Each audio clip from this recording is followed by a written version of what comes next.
लीजिए। अरे ये क्या किया आपने? क्यों? क्या मैं तुम्हारे लिए चाय भी नहीं बना सकता? लो। लेकिन क्या जरूरत थी बनाने की? बिल्कुल जरूरत थी।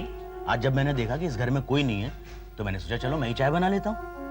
हाँ? आज तक इस घर में जो कुछ भी होता रहा है वो सब तुम ही तो करती आ रही हो, तो क्या तुम्हारे बीमार होने पर मैं इतना भी नहीं कर सकता? क्या ये मेरा फर्ज नहीं है? अरे कैसी बातें कर रहे हैं आप? आज तक आपने मेरे लिए जितना भी किया है वो क्या कम है? बिल्कुल कम है आरती। आज तक इस घर में जो कुछ भी होता रहा है सब कुछ मेरी मर्जी से होता रहा है। मेरी जिद चलती रही है इस घर में। मैंने तुम्हें कभी मौका ही नहीं दिया कि तुम भी अपनी बात कह सको। लेकिन आज अचानक मुझे एहसास हो रहा है कि मैंने तुम्हारे साथ कुछ ठीक नहीं किया। गलत सोच रहे हैं आप। आपने ऐसा कुछ भी नहीं किया है, बल्कि मैं तो अपने आप को खुशनसीब समझती हूँ कि मुझे आप जैसे पति मिले हैं।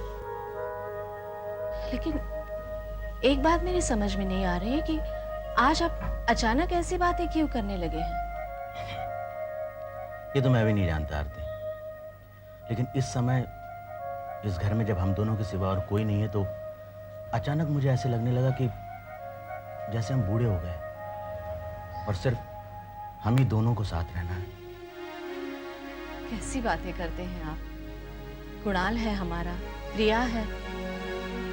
अरे हाँ, आज प्रिया अभी तक क्यों नहीं आई?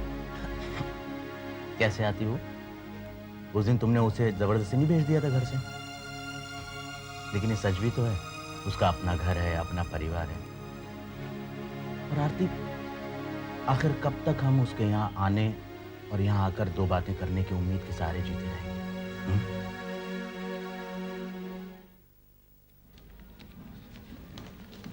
अरे शीतल, यहाँ पे क्या कर रही हो? जी तुम्हारा ये खत आया। अच्छा, कहाँ से आया है? पता नहीं, मैंने पढ़ा नहीं, तुम पढ़ लो। ये तो मेरे घर से आया है।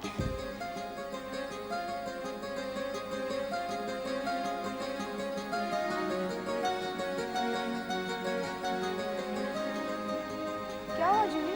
पूरी खबर है? शीतल, बाबा ने हमारी गाय बेच दी।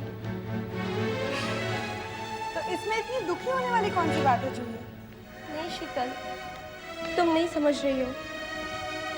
बाबा ने गाय इसलिए बेच दी है क्योंकि उन्हें पैसे की जरूरत थी, और हमारे घर में ऐसा पहले कभी नहीं हुआ है। कोई बात नहीं, घर में ऐसी छोटी मोटी बातें होती रहती। नहीं शीतल, ये मेरे लिए छोटी मोटी बात नहीं है। हमारे लिए गाय का बेच देना अपनी इज्जत बेचने के बराबर है। तुम मुझे हमेशा पूछती रहती हो ना कि मैं टीवी सीरियल में काम क्यों करना चाहती हूँ, और मुझे समझाने की कोशिश करती हूँ कि मुझे उन लोगों के चक्कर में नहीं पड़ना चाहिए। लेकिन आज मुझे पता चला है कि हमारे लिए पैसा कितना इम्पोर्टेंट है। शीतल, मैं इतना पैसा कमाना चाहती हूँ, इतना पैसा कमाना चाहती हूँ कि हमारे घर में गाय बेचने की नौबत फिर से ना आए।